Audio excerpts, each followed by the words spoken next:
오늘 우리는 성경 본문으로 에베소서 말씀을 함께 읽었습니다. 사도 바울이 보낸 이 에베소 교회 성도들에게 보낸 서신입니다. 바울이 보낸 서신은 신약 성경 안에 여러 곳에 등장하고 있습니다. 그런데 바울이 쓴 서신을 보면 동일한 구조를 가지고 있는 것을 보게 됩니다. 당시 편지 형식에 따르는 인사말이 들어가 있습니다. 그리고 전반부에는 우리가 믿는 믿음의 내용이 무엇인지에 대해서 설명하고 있습니다.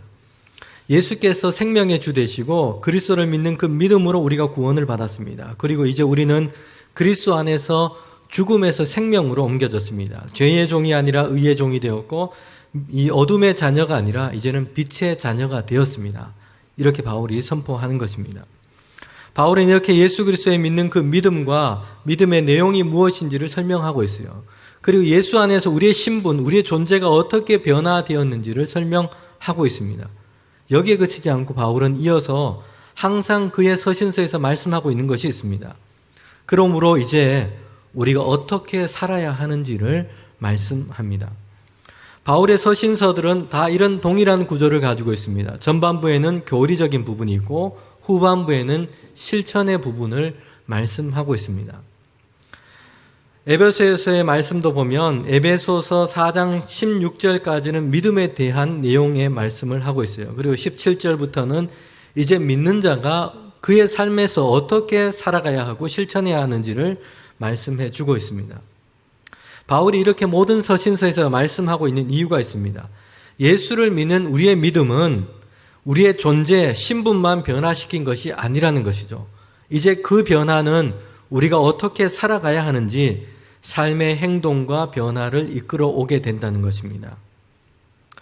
예수를 믿는 성도들은 이제 믿음 안에서 하나님의 구원을 얻은 자가 되었습니다.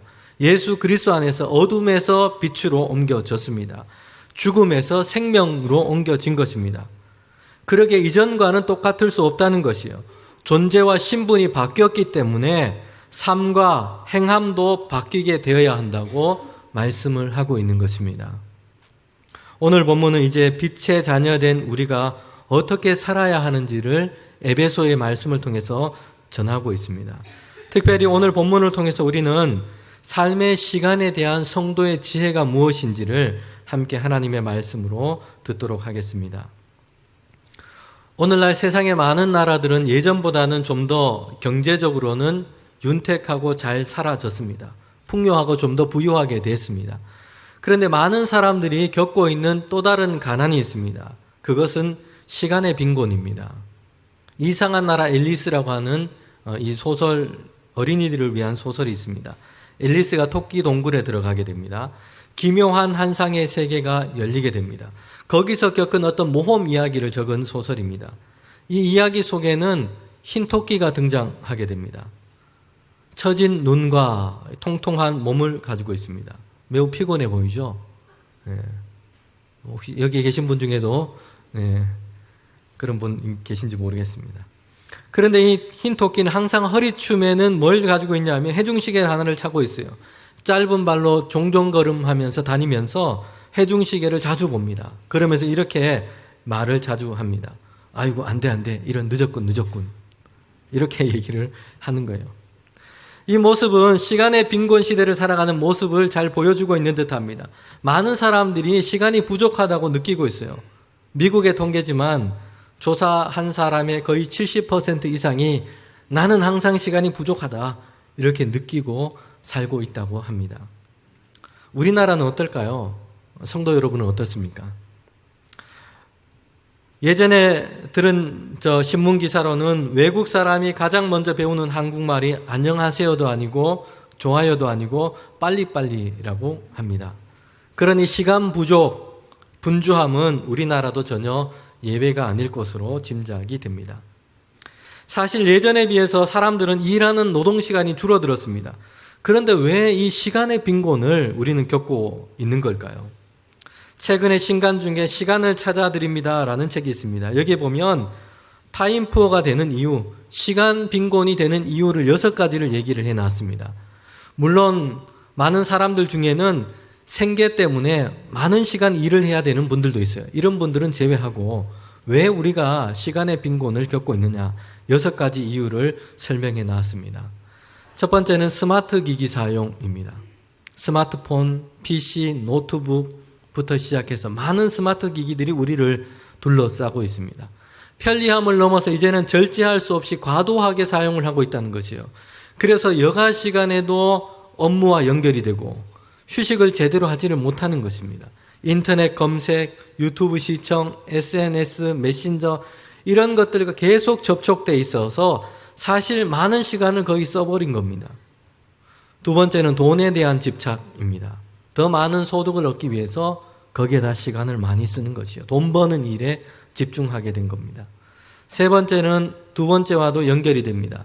최저가, 핫딜, 이런 상품을 찾느라고 시간을 너무 많이 쓴다는 거죠.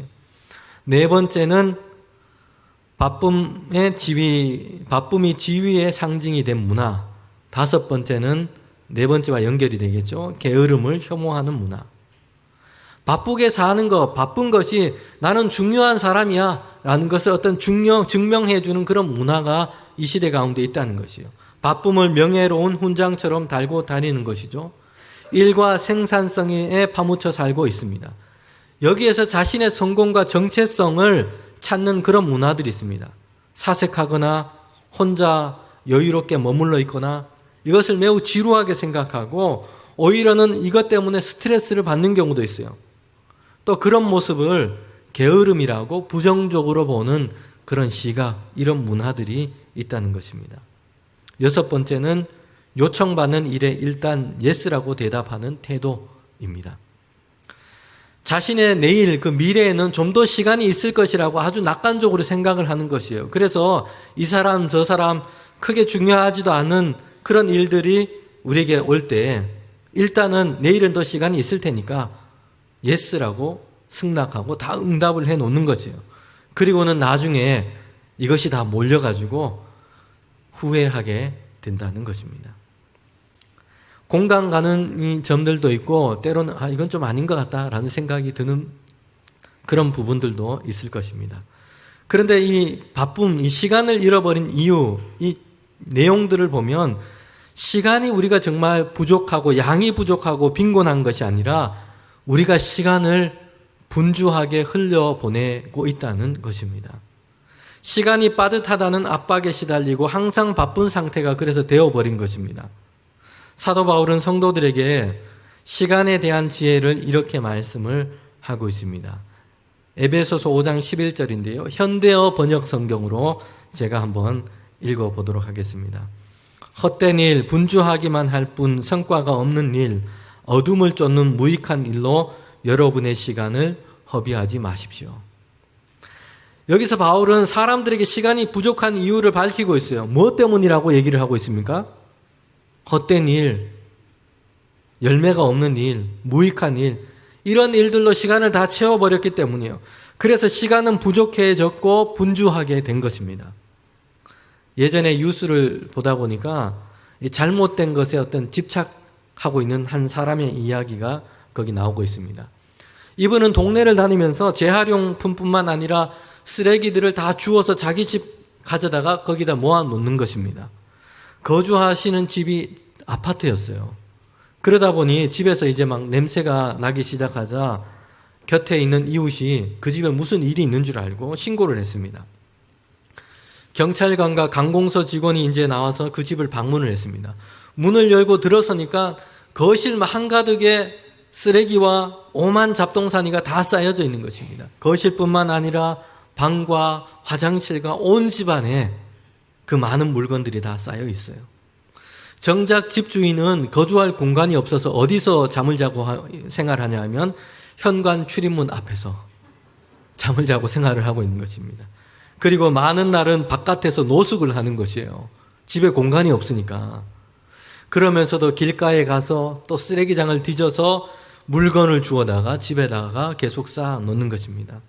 그래서 관공서 직원과 자원봉사자들이 이제 집에 있는 쓰레기를 다 치운 그런 일이 이제 뉴스에 나온 것을 보게 됩니다.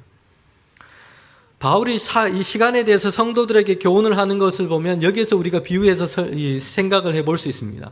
삶의 시간에 헛되고 무익하고 정말 중요하지도 않고 오히려 제약되고 이런 것들을 삶의 시간에 가득 채워 넣어버린 겁니다.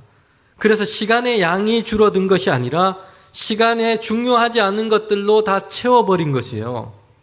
결국 이것이 시간의 빈곤을 만든 것입니다. 사람은 피로해졌고 분주하게 살게 만든 것입니다. 시간의 빈곤 시대를 살아가는 전형적인 모습은 그래서 분주함입니다. 부지런함과 바쁘고 분주한 것은 다릅니다. 차이가 있어요. 성도 여러분, 어떤 차이가 있는 것 같습니까? 제가 설교를 준비하면서 나름대로 정리를 해봤습니다. 부지런함은 방향과 목적이 분명하고 일관된 겁니다. 그런데 바쁘고 분주한 것은 방향이 제각각이고 목적은 상실한 상태입니다. 시편 1편에 나오는 그 말씀에 보면 바람에 나는 겨와 같다라는 말씀이 있어요. 이와 같은 것이요. 바쁘고 분주하게 막 움직이는데 방향도 없고 목적도 없는 것이에요. 그냥 바람 따라 분주하게 바쁘게 요동치며 움직이는 것입니다. 성경에 보면 이렇게 바쁘고 분주한 사람 중에 6월 매일 성경 본문에 등장하고 있는 한 인물이 있습니다. 우리 교회는 이 성서 유니온에서 나오는 큐티책 매일 성경을 지금 활용해서 새벽 기도회도 하고 성경 묵상도 하고 있습니다. 마치 처음 들어보시는 것처럼 지금 계신 분들은 오늘 카페, 생명나무 카페 가시면 7, 8호가 판매되고 있습니다. 여러분 사셔서 매일 성경, 매일 묵상을 하시기를 바랍니다.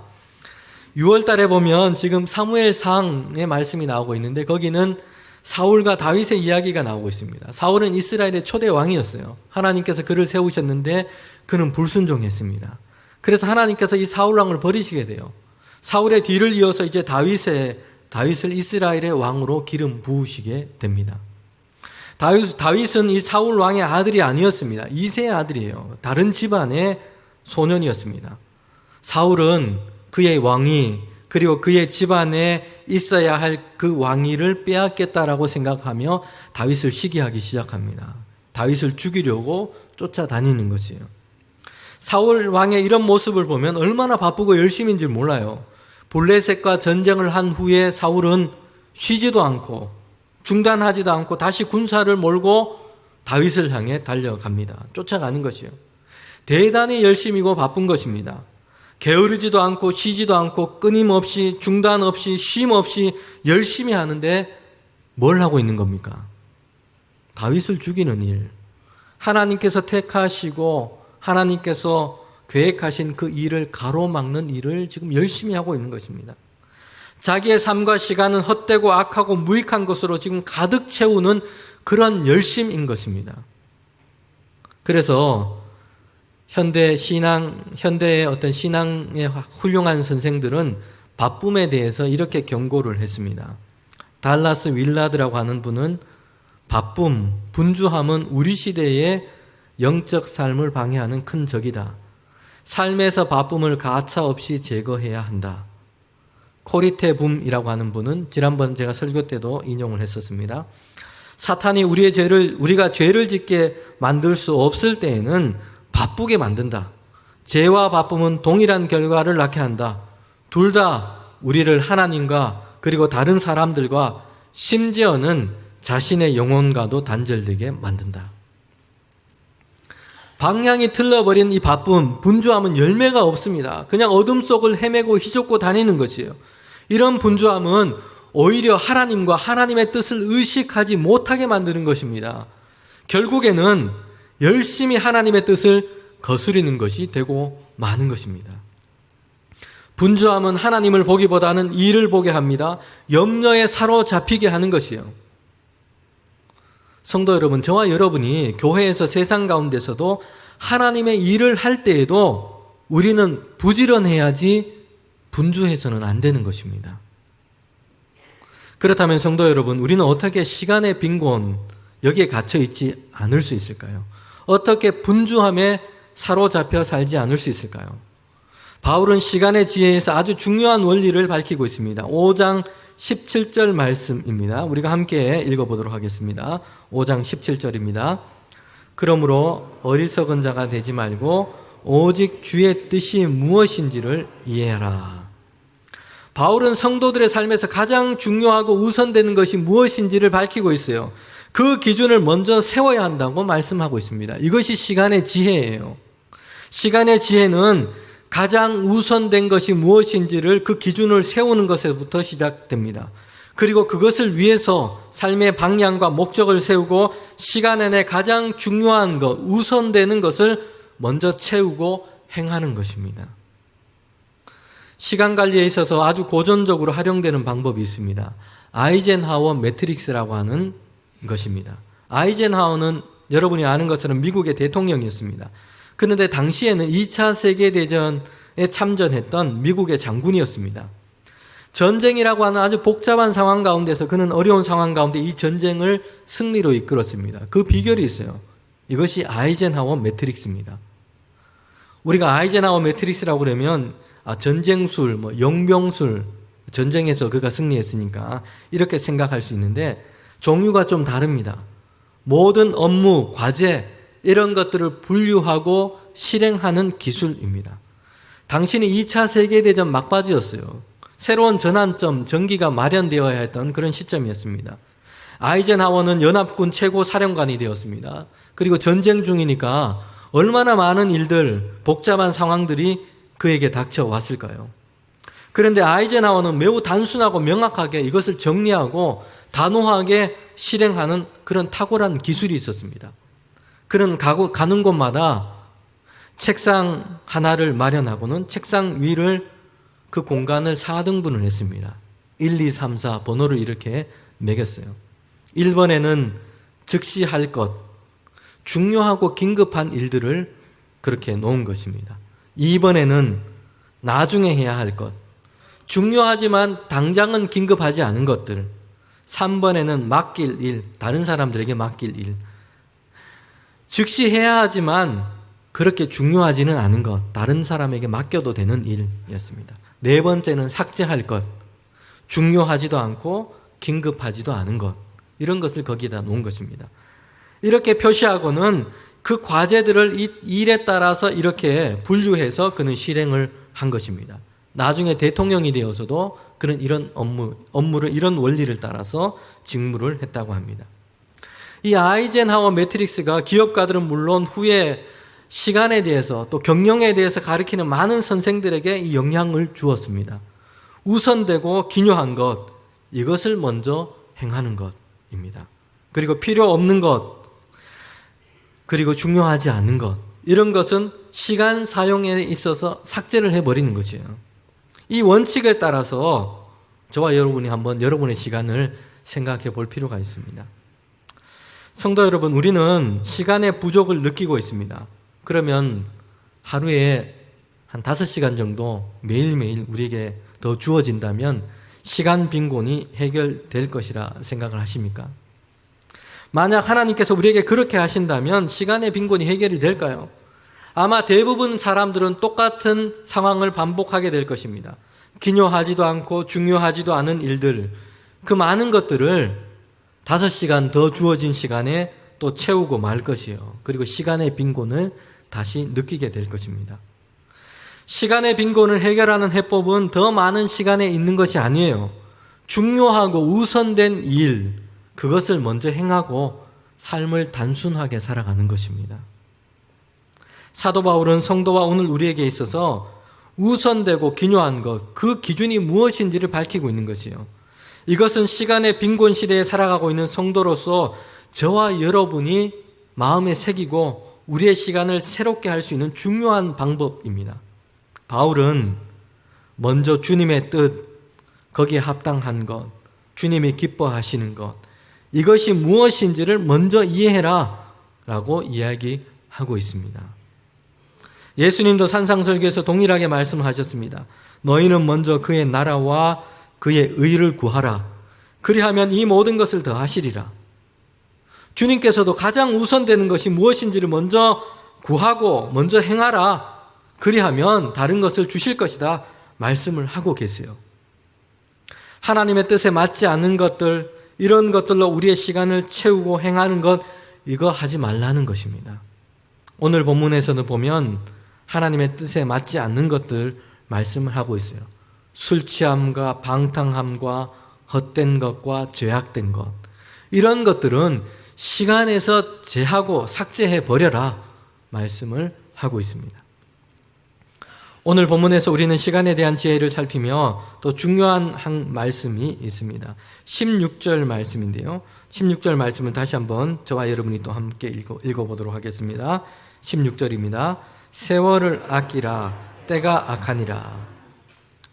여러분, 이 말씀은 우리가 한국말로 번역된 성경을 읽을 때 시간은 소중하니까 시간을 아껴 써야지, 우리는 이렇게 이해하게 됩니다. 그런데 원어적인 의미를 살필 때 우리에게는 다른 차원의 이해가 열리게 되는 것을 보게 됩니다.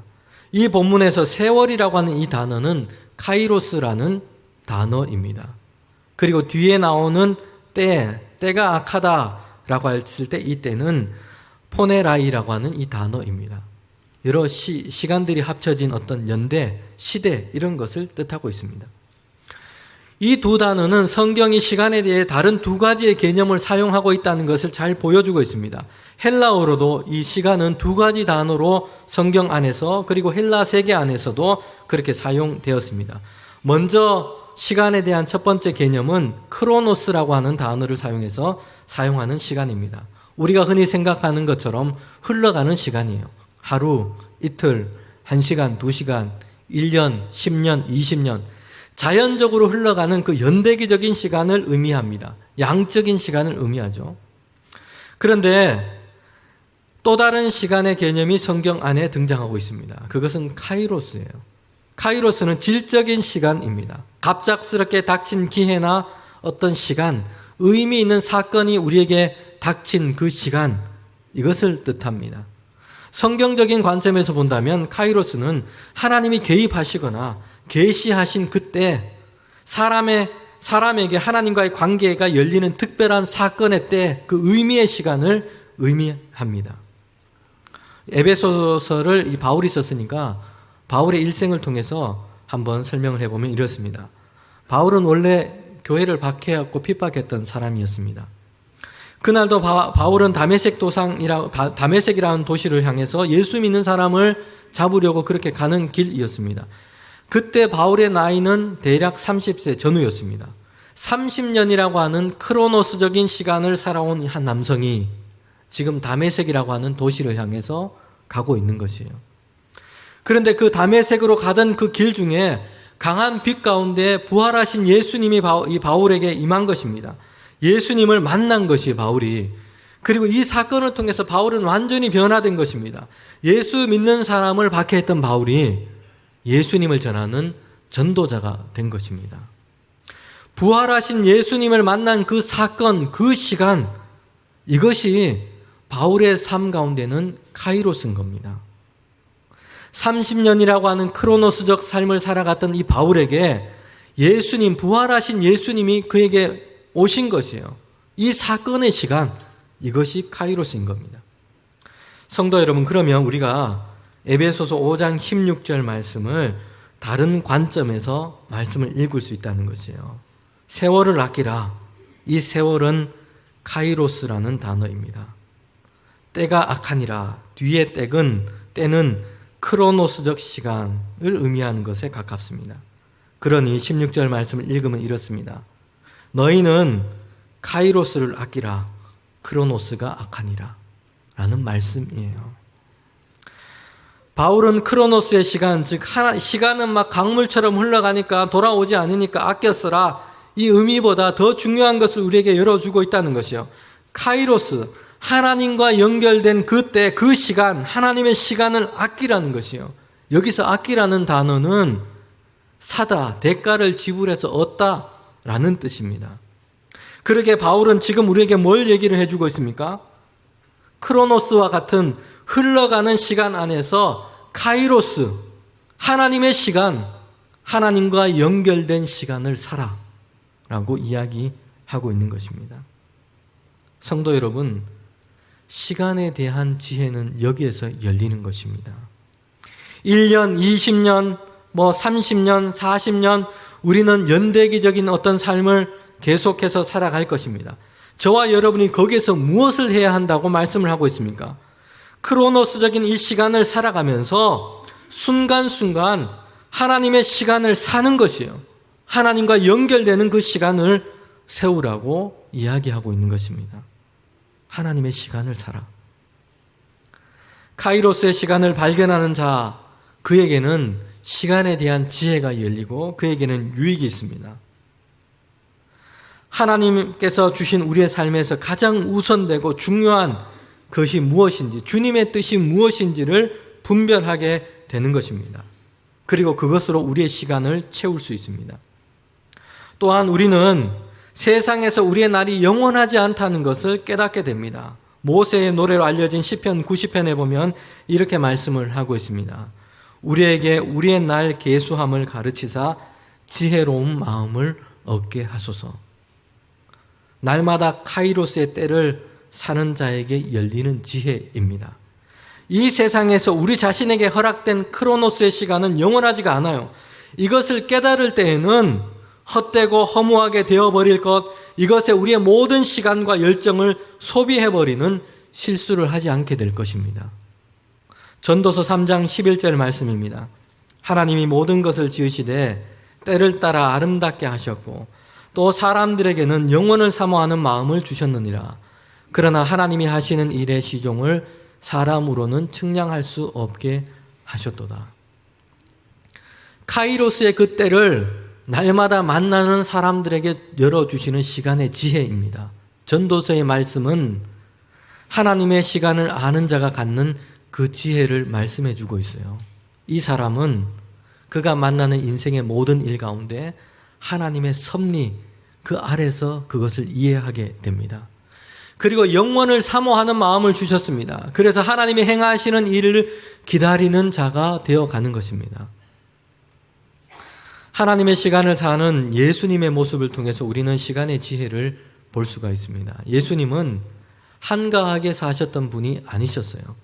머리 둘 곳이 없이 이곳저곳을 다니시면서 하나님의 나라의 복음을 선포하셨습니다.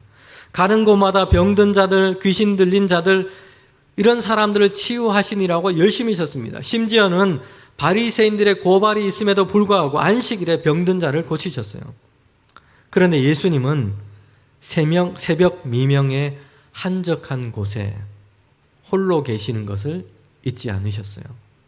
한가한 분이 아니셨지만 한적한 곳을 잊지 않으셨습니다. 홀로 계신 것이 아니라 하나님과 함께 계신 것이었죠. 하나님의 시간을 사는 것입니다. 새벽 미명 한적한 곳을 찾으신 것, 하나님께만 집중하는 시간, 하나님의 시간을 사는 것이에요. 모든 크로노스의 시간 사이에서 이제 하나님의 시간을 가지고 들어와서 계시는 것입니다. 이걸 통해서 크로노스의 시간, 흘러가는 시간 안에서 하나님의 뜻을 분별하고 하나님의 뜻을 따라 삶을 살아가는 것입니다. 이것이 예수님께서 보이신 시간의 지혜예요. 성도 여러분, 이제는 저와 여러분에게 시간이 우리를 몰아가게 하지 말고 우리가 우리의 시간을 시와 찬미와 감사로 채워가기를 원합니다. 일상의 시간 안에서 하나님의 시간을 사고 그리고 우리를 향한 주님의 뜻이 무엇인지를 분별하고 이해하는 저와 여러분이 되기를 원합니다. 그래서 가장 중요한 것을 우리의 삶의 시간 안에 이루어가는 복 있는 삶을 살아가는 저와 여러분이 되시기를 원합니다.